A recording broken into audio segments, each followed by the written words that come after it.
I've got a cough here. Um, so I just made a whole live video, like a really long one. And then I looked down and it said, start live video. Whoopsies! So, so nothing exciting's been going on lately. We did rearrange my room, which looks fantastic. The pile of shit in the corner is a much smaller pile of shit, and I'm able to put the dog beds down. And the dogs really like to sneak around on the floor when they're not in my bed right now. And right now I'm rubbing my Cephas. He's my boy. He has been with me the longest. Cephas has been. Yeah, now he's looking at me like, what the fuck are you talking about me for? No, but seriously, I've had Cephas for like 15 years now. He is he is the original from Indianapolis that I brought from my time there when I lived in the ghetto. In the ghetto. Yeah, I lived in the ghetto of Indianapolis. And Cephas was there. And when Cephas lived in Indianapolis, Cephas would jump the fence every day that I let him out. And he'd screw around in the neighborhood. And then he'd come to the front door and ask to be let in. So that's a funny Cephas story.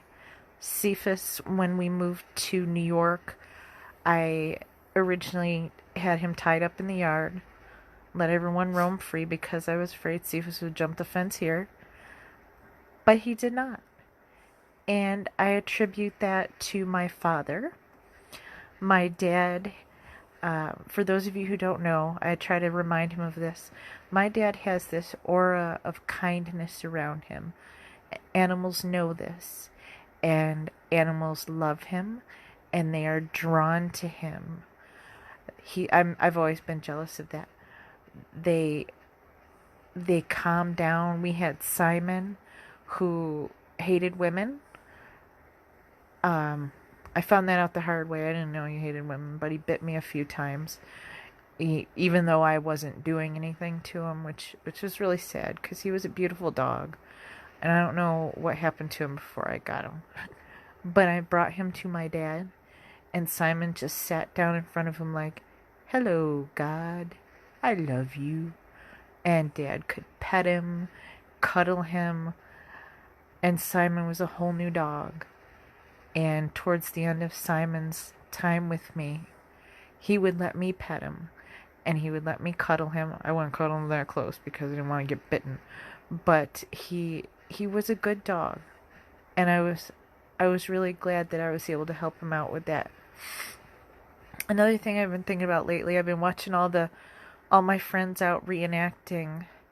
I miss putting on the hoop skirt and sweating and boiling in 90-degree heat with 40 layers of clothing on. And what I miss most, not just the clothes, because the clothes were great, but I miss the camaraderie. I miss my friends. It was nice to see these people. You know, like every other weekend throughout the summer, we would all get together. We'd sit around the fire. We would talk. You know, it was good times. And I miss that.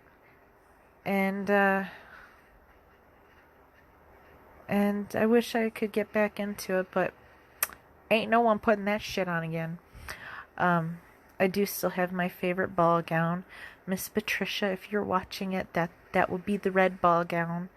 That was a masterpiece. I adore that dress, and I will never get rid of it.